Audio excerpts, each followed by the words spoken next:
राम को तो सबको मानते ही हैं, राम के बिना दुनिया अधूरा है। जीतन राम भी राम हैं, जीतन राम, राम आगे राम पीछे राम, रामे राम, राम के बिना सब अधूरा है। जिन लोगों में राक्षसी प्रवृत्ति है वे लोग जरूर राम पर, रामायण पर प्रश्न चिन्ह खड़ा करें। तो जीतन राम के जगह जीतन रावण कर लेना चाहिए। मैं तो यही उनको सुझाव दूंगा। नमस्कार, आप देखना शुरू कर चुके हैं लाइव सिटीज को। मेरा नाम अभिषेक है। बिहार में सियासत गर्म है। जीतन राम मांझी के एक विवादित बयान को लेकर सियासत गर्म है, जिसमें उन्होंने साफ साफ राम से ज़्यादा विद्वान रावण को बता दिया था, जिसके बाद बिहार की सियासत गर्म है। बीजेपी काफ़ी गुस्से में इस बयान को लेकर। बीजेपी ने साफ साफ कह दिया कि राक्षसी प्रवृत्ति के लोग ऐसे बयान देते हैं और जीतन राम मांझी को अपने नाम में जीतन रावण कर लेना चाहिए, राम हटा देना चाहिए और रावण कर लेना चाहिए। तो बिहार में सियासत गर्म है। क्या कुछ कह रहे हैं बीजेपी के सांसद अजय निषाद और बीजेपी के जो तमाम विधायक हैं, तमाम नेता हैं, वो क्या कुछ कह रहे हैं, पहले आप वो सुनिए। लेकिन पूरा दुनिया उनको अज्ञानता के कारण जानता है रावण को। अगर रावण में जरा भी ज्ञान रहता तो माता सीता का हरण नहीं करता। जो माननीय मांझी जी बोल रहे हैं वो हम लोग के ज्ञान से परे हैं कि ऐसा क्यों बोल रहे हैं। हो सकता है कि उनमें ज्वेलिस की भावना हो, क्योंकि भारतीय जनता पार्टी अभी राम मंदिर बना के पूरे विश्व में एक नया मिसाइल काम किया है, तो उनके हो सकता है जलने की बू आ रही है। राम श्रेष्ठ थे, राम मर्यादा पुरुषोत्तम राम थे, उनका तुलना रावण से नहीं हो सकता है। रावण अहंकारी था, ज्ञानी था, लेकिन ज्ञान का जो करना चाहिए था, जो आदमी का विवेक ज्ञान, तो वो रहते रहते हैं, विचलित हो जाते हैं, पता नहीं क्यों।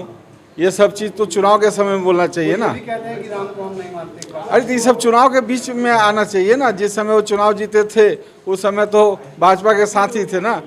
उस समय अगर बोलते तो चुनाव नहीं हार जाते सारे। जो अभी के जो 4 विधायक हैं जिनके बल पे कूद रहे हैं, तो उसका जनाधार भारतीय जनता पार्टी और भगवान राम ही है। अच्छा, आपने कहा कि 4 विधायक हैं, उनका जनाधार बीजेपी में। क्या बीजेपी से उनकी कुछ है? क्या बीजेपी से ही जीते हुए 4 विधायक। उस समय गठबंधन था ना भाई, एनडीए का। तो ऐसा थोड़ी है कि राम का वोट नहीं है उसमें। भाजपा के साथ जब मांझी जी थे तो राम प्रेम था। वो चुनाव जीतने के बाद ये सब बयान आ रहा है ना। अभी तो 2025 में जब चुनाव आएगा, उस समय मंच के भाषण में जब आदमी चुनाव क्षेत्र में जाता है, उस समय से मंच से ये सब बात बोलनी चाहिए उनको। 4 विधायक किसके साथ हैं? अभी तो माननीय नीतीश जी के साथ में हैं, एनडीए छोड़ चुके हैं। भाजपा से कुछ है? नहीं, भाजपा से अभी जरूरत भी नहीं है। भाजपा माइंड मेकअप कर चुकी है। जो एनडीए में जितने लोग हैं उन्हीं के साथ अब हम लोकसभा भी लड़ेंगे और विधानसभा लड़ेंगे और प्रचंड बहुमत के साथ सत्ता में आएगा। समाज के अंदर विद्वान का भी सम्मान होता है और मूर्ख का भी सम्मान होता है, लेकिन वैसे व्यक्ति का सम्मान नहीं होता है जिस व्यक्ति के पास बहुत विद्या हो, बहुत बुद्धि हो, लेकिन वो पाखंडी हो, घमंडी हो, दुराचारी हो, अत्याचारी हो। तो वही उस समय रावण के साथ था। और राम ने का जो हम लोग पूजा करते हैं, प्रभु श्री राम का जो पूजा करते हैं, क्यों करते हैं? समाज के अंदर हर वर्ग, हर गरीब को सम्मान मिलता था। और रावण किसी को अपने सामने किसी कुछ लगाते नहीं थे, चाहे महिला के साथ अत्याचार करना हो, चाहे दूसरे राज्य पर हड़प करना हो, भाइयों के साथ दुर्व्यवहार करना हो। तो निश्चित रूप से उस रावण को रामचंद्र जी ने वध किया लड़ाई के माध्यम से। और उस युद्ध में जीतने के बाद हम तमाम लोग दशहरा में उनके पुतला का दहन करते हैं। क्यों दहन करते हैं? कि उससे वैसे अज्ञानी को, वैसे विद्वान को, वैसे पाखंडी को इस धरती पर रहने की जरूरत नहीं है। तो आज हम भी बता देना चाहते हैं कि अपने पिताजी के नाम पर जो हम मेला लगा रहे हैं, उसमें 14 अप्रैल को भी हम रावण, कुंभकर्ण और मेघनाथ का पुतला दहन करने जा रहे हैं। तो निश्चित रूप से विद्वान जरूर थे, रहे होंगे, लेकिन सामाजिक तौर पर वो सबसे बड़े पाखंडी और घमंडी थे, दुराचारी थे। वो लगातार कह रहे हैं, पहले भी उन्होंने कहा था कि हम राम को नहीं मानते। राम को तो सबको मानते ही हैं, राम के बिना दुनिया अधूरा है। जीतन राम भी राम हैं, जीतन राम, राम आगे राम पीछे राम, रामे राम, राम के बिना सब अधूरा है। वो तो अपना पॉलिटिकल बात है, अपना वोट बैंक की बात है। किसको गाली बकेंगे तो हमका वोट बढ़ जाएगा, किसको बड़ाई करेंगे तो घट जाएगा। ये पॉलिटिकल लोग करते रहते हैं, इस पर मैं विश्वास नहीं करता हूँ। वो किधरों जा सकते हैं। जीतन राम मांझी जी का अपना विचार हो सकता है। जिन लोगों में राक्षसी प्रवृत्ति है वे निश्चित रूप से रावण को महान बताएगा। हम हिंदुओं का सबसे बड़ा आस्था का विषय रामायण और राम है। राम के सिवा दूसरा कोई बात हम न सुनना चाहते हैं न पसंद करते हैं।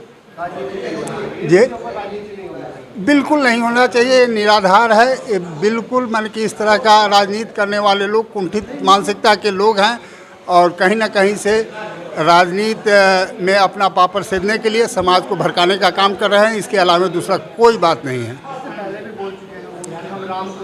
हमने तो पहले ही बोल दिया कि इसे जिन लोगों में राक्षसी प्रवृत्ति है वे लोग जरूर राम पर, रामायण पर प्रश्न चिन्ह खड़ा करेंगे।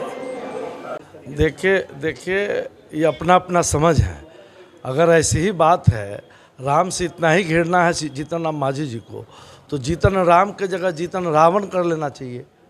मैं तो यही उनको सुझाव दूंगा। वो लगातार सवाल उठा रहे हैं, राम को भी कहते हैं कि नहीं मानते। अरे भाई, राम को दुनिया मानती है। पुरुषोत्तम राम को भारत सहित दुनिया के लोग मानती है और ये भी दिल से मानते हैं। लेकिन तुष्टीकरण के लिए, महागठबंधन के नेताओं को खुश करने के लिए राम के खिलाफ बोलते हैं, रावण के पक्ष में बोलते हैं। तो आपने सुना कि बीजेपी नेताओं ने क्या कुछ कहा। बीजेपी के जो तमाम दिग्गज नेता हैं उन्होंने साफ साफ कहा, गुस्से में है काफ़ी, कि राम को दुनिया मानती है, उनके मानने या ना मानने से क्या फ़र्क पड़ता है। और साफ साफ कहा जीतन राम मांझी को जीतन रावण मांझी कर लेना चाहिए, उन्हें अगर ज़्यादा रावण से प्यार है तो। और ये भी कहा कि राक्षसी प्रवृत्ति के लोग ऐसे बयान देते हैं, तो कई सारी बातों को कह रहे हैं बीजेपी के तमाम दिग्गज नेता और कई सारी बातों को कह रहे हैं। तो बने रहिए लाइव सिटीज़ के साथ। हमारे यूट्यूब चैनल को सब्सक्राइब करिए, फेसबुक पेज को लाइक करिए।